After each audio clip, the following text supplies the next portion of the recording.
Welcome to Urban Dharma, the podcast, where suffering is optional. Hi, this is Reverend Kusala coming to you from downtown Los Angeles, from the International Buddhist Meditation Center, on a rather gloomy and cool morning. This podcast you're about to hear, this talk is part of a talk I gave at True Yoga in Thousand Oaks, California, last Saturday. And it deals with two stories that I shared with the group. So without further introduction, these are the two stories I shared at True Yoga in Thousand Oaks, California. So having said that, I want to share two stories. And the first story was my trip to Phoenix, to my niece's wedding. And as you know, I've got the stuff posted. If you have any curiosity at all, you can go and look at some of the pictures and look at some of the video. I figured out how to do the video. It worked out fine. Yeah. So, but for me, it was really interesting because it was challenging. Well, number one, going to Arizona, and it was so hot, and it's very culturally different than Los Angeles as well. And a lot of these people are servicemen. They're in the service right now or just got out of the service. So they have a unique way of looking at things too. And I remember an email that my mother sent me about 2 weeks before the wedding. And she said, what are you planning on wearing? You know. And so I said, well, I think I'm just going to wear like a shirt and pants. Do you think that'll be okay? And then she emailed back and said, oh, that'll be fine. And so that was the last I heard of that. But I realized that they were being challenged in a very unique way. Nobody at the wedding was a Buddhist. A few people had mild curiosity. But most of the people had a bit of apprehension because it was otherworldly. It surely wasn't, something they thought about every day. And they didn't want me to make them feel uncomfortable. That was one of the feelings I got from everybody. That when they found out who I was, I said, well, I teach meditation. That was how I introduced myself. And I remember this one person saying, oh, you're the one. And when they said that, I'm going, okay, I'm really going to have to, be careful or skillful in what I say and how I say it. And not because anything I do is wrong. It's just because I don't want them to suffer any more than they have to. I want them to feel comfortable. And I remember bringing this up, and one person said, well, it's your job. Why don't you just wear your robes? I think you're foolish in thinking that you shouldn't wear them. And yet, I saw that if I had wore the robes, people would feel I feel a certain unease. Maybe not, just they wouldn't feel as comfortable as they would if I hadn't worn the robes or had worn the robes. So I made a conscious decision to just be a civilian and to go there. And so there was a lot of small talk going on. And then we had the rehearsal dinner the night before the wedding, and tubs and tubs of alcoholic beverages. And everybody was, it was a hot day, and everybody was drinking, well, except for me. So I was the only one that wasn't drinking. And I didn't want to, I sort of sat in the back, and I had my Coca-Cola, and it was fine. But I realized that the level of mental health was dropping dramatically as the hours passed, And any chance at an intelligent conversation had gone out the window by 9 or 10 o'clock. In fact, some people were picking fights, not with any of the members, but after the dinner, we went to an outdoor cowboy kind of club eating establishment with live music, and there's picnic tables, and this one guy who was in the wedding tried to pick up this girl, but this girl was with her boyfriend. And so her boyfriend was there looking at him like he's insane. And of course he was insane because he was been drinking for 2 days and had no idea what was appropriate and what wasn't. And there I was, just sort of just wondering how am I going to get through the weekend, The wedding happened. It was a beautiful wedding. But again, I wasn't drinking. And so after the wedding, they had an open bar, and this one guy had 2 beers. I don't know if he thought he was going to miss out on the beer or something, but he always walked around with 2 beers. And he'd drink from both glasses. He just wanted to drink. So I just... and then my mother, I was sitting next to my mother. I hadn't seen my mother for 3 years, hadn't seen my nieces and nephews for over 5 years, hadn't seen some other people for 15 years. And my mother said, "Would you mind getting me a glass of wine?" And I said, "Sure, Mom, I'd be glad to." And then I stopped. And I thought. And I said, I can't get her a glass of wine. Because if I get up and walk to the bar and get the wine, every eye will be focused on that glass of wine that I'm carrying. And they may just assume it's for me, And so I had to ask the woman next to me. I said to her, "Would you mind getting my mother some wine? Because I can't get it." And then I explained to her, why, and she understood, and she got the wine. And the reason I was a bit gun-shy about going and getting the alcohol, I did a wedding a couple of years ago. And it was a Vietnamese wedding, and it was a Buddhist wedding, and they invited me to, be the clergy, and I accepted. And they said, we'll give you a little bit of money, but we'll feed you. We're going to have a 12-course meal, and all monks like to eat. And I said, I can't pass that up. And so after the wedding and before the dinner, they had an open bar, and I got some sparkling water, and they gave me a wine glass with sparkling water. So I'm sitting on this ledge, holding this wine glass with sparkling water, and this Vietnamese man comes up with a camera and stands right in front of me and takes a picture, and just walks away. And I'm looking, and I'm thinking, oh no. I said to myself, the next time I get sparkling water, I'm drinking it out of the bottle. I don't want anybody to, misunderstand what I'm doing. And I see that it's very important to be a certain way, whether you're in your robes or not. And especially if you're in your robes, because you are representing a tradition that prides itself on its morality, its ethics, and its discipline. So after that photo being taken of me, it didn't take long for those memories to come back and apologize to my mother enough for not being able to get the wine, but I thought it would be best. So it went well, but I found myself really out of place. I felt like stranger in a strange land. I didn't really fit in any place there. And people weren't really impressed with what I was doing. They didn't have a clue what I was doing. They didn't care what I was doing. And so I just, did small talk and really realized how boring small talk can get after 4 or 5 hours, because you really don't say much of anything about anything, and then you just leave. So, end of story 1, beginning of story 2. A couple days ago, last Friday, my answering machine was blinking, and I pushed the button, and there on the answering machine was the voice of Jack Kornfield. Yeah. And it started off with, "Hi, Kusala, this is Jack Kornfield." And I go, wow. I had read a lot of his books and listened to a lot of his tapes and have only the highest respect for him. He's an amazing fellow. And I couldn't imagine why he'd be calling me at all. And he said, "The reason I'm calling you," I suppose all he had to do was listen. He said, "The reason I'm calling you is I got your number from Achan Amaro from Abhayagiri in Northern California. And I'd like to ask you to think about doing something."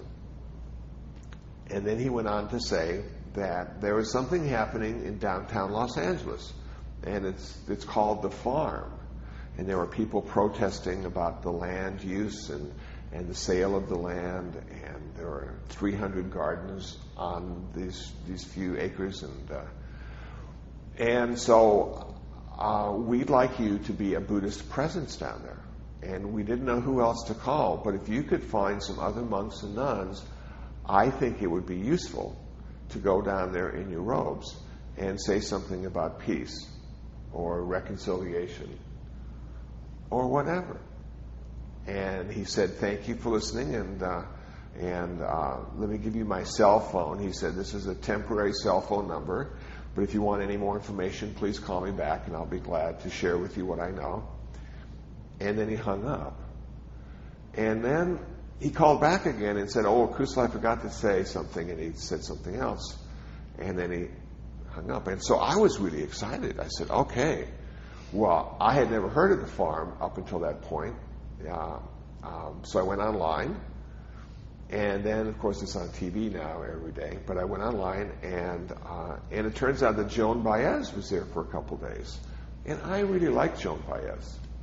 And I'm thinking, gosh, wouldn't it be cool to put on the robes and go down and hang out with Joan Baez? You know, and then Daryl Hannah showed up and staying there. And I always liked Daryl Hannah. And I said to myself, wouldn't it be fun to put on the robes and hang out with Daryl Hannah? And then other people were there. And I just happened to catch the evening news, and a lot of people were there. They had tents, and they had tables, they had food, they had people playing a banjo, or a guy playing a banjo. They had American Indians chanting and dancing. A lot of people were there doing a lot of things. And I got to find out a little bit more about what the deal was, and it seems that they wanted to sell the land for $16 million and then have it developed. But there were a lot of people who had planted gardens, and they're using those gardens to supplement their food. They're low income, and so the gardens help them exist, stay alive. And I guess both sides had their point. Whether somebody owned the land, and I don't know how generous they expected him to be. They encouraged him to give them the land, but most landowners I know don't just give their land away. And $16 million may be a little bit high for the property. Maybe he could have charged less. There was, so there's all sorts of issues. And then I had to decide whether it would be appropriate for me to go there in my robes. With the wedding, it would seem to me appropriate not to be in my robes, because that would make everybody feel more comfortable. But at the farm, it seemed to me it would be more appropriate with my robes if I decided to go, because I would be making a statement. I would be a clergy person going in and representing a tradition and hopefully offering some words of wisdom. And I decided that I just couldn't go. And the reason I decided I couldn't go was because, more than anything, I think it would be a political statement than a religious statement. And I can remember being invited to speak at Cal State LA. And they were working on prison reform. And Father Greg Boyle was there, who works with Homeboys Incorporated, and he does a lot of gang work, and there were people who had been in prison who were speakers and community activists. And then there was me. And I really didn't know what my role was going to be, so I went up to the podium and I did a loving kindness meditation. And I thought, well, with all the aggression in this room and all the ways it could be and should be, that people weren't balanced. They had picked sides, the right side and the wrong side. And so I wanted to just come in and say, find your heart, and we're all connected, and blah, blah, blah. And so that's what I said. And then I went and sat down. And there was sort of a quietness after I spoke, a hush. you know? And I don't think they were too impressed with what I had to say.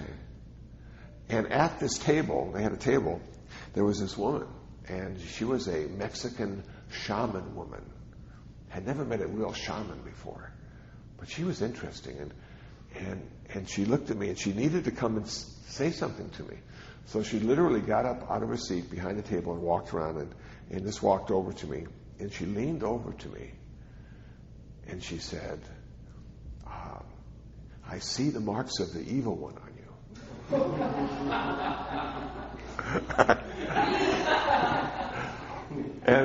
And then she just walked back and sat down.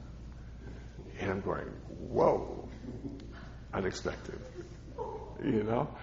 And so I didn't stay around for the food afterwards. I just sort of decided I was going to leave. But what I wanted to bring, was the message that we're all connected, and that a balanced mind, a rational mind, is the way to go and make social change. So with that experience in my mind, as I reflected on what would I do at the farm, what would I say at the farm? And I thought, well, maybe one of the most appropriate things to say was that this world is in a constant state of flux and everything is changing. And even if you do win now, maybe 5 years from now, the building will be built, or 10 years from now. But nothing ever stays the same. And it probably won't stay a garden forever, and it probably won't stay a warehouse forever. LA is in flux. So how can we use this opportunity now, and not be so attached to it that we're willing to, break the law and stay connected to one side or the other.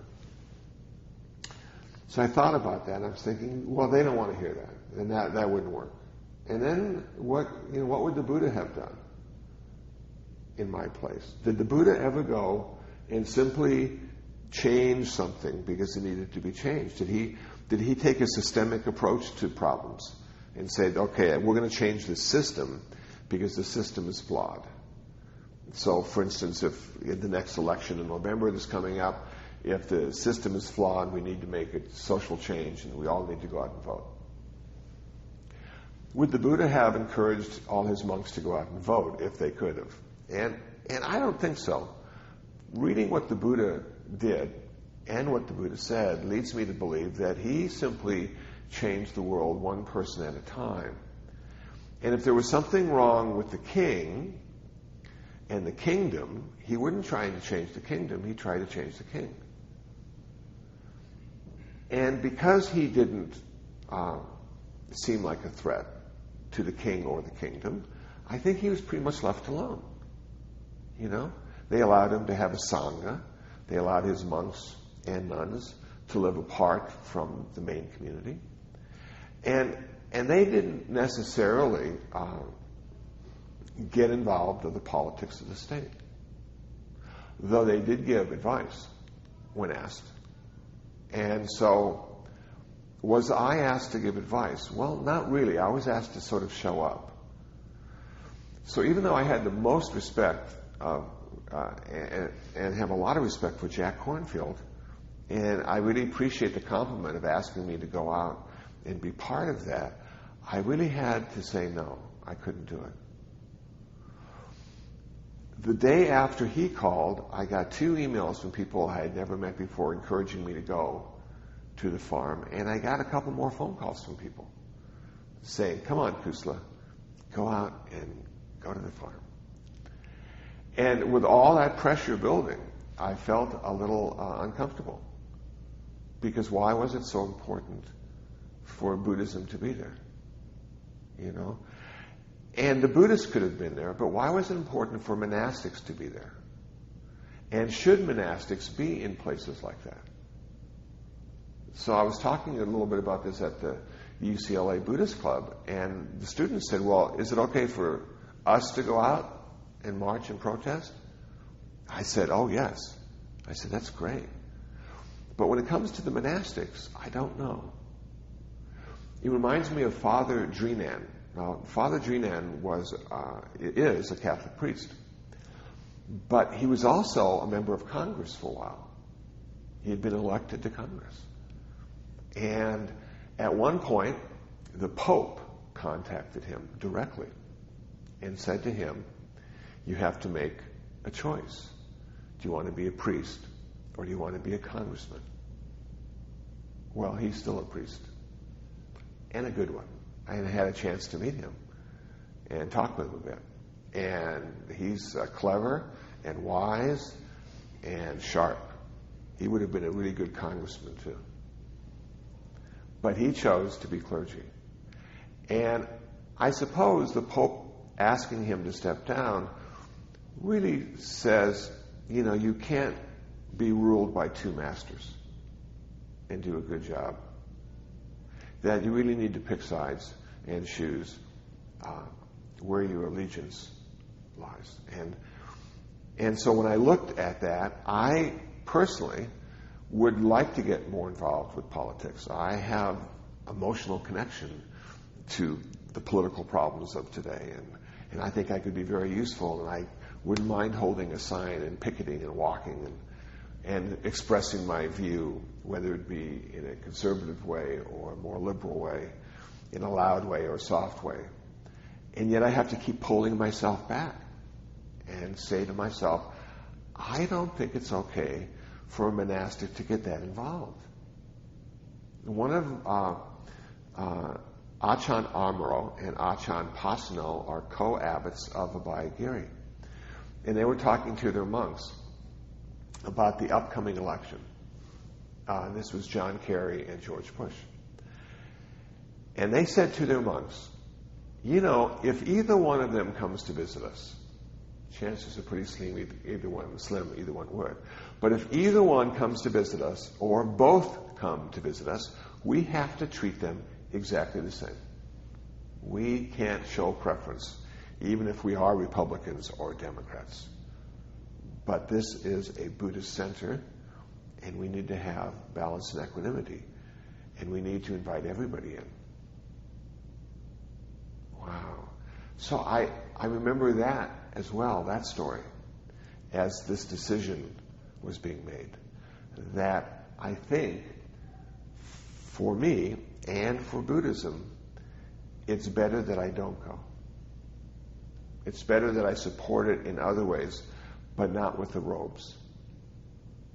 Now, maybe I could just go in my t-shirt and blue jeans and take a look around.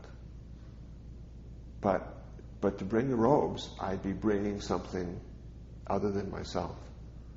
And I have to be very careful how I use that. So those are my two stories. It's been a really interesting couple of weeks. I've been challenged in defining who I am and defining my role as a Buddhist monastic.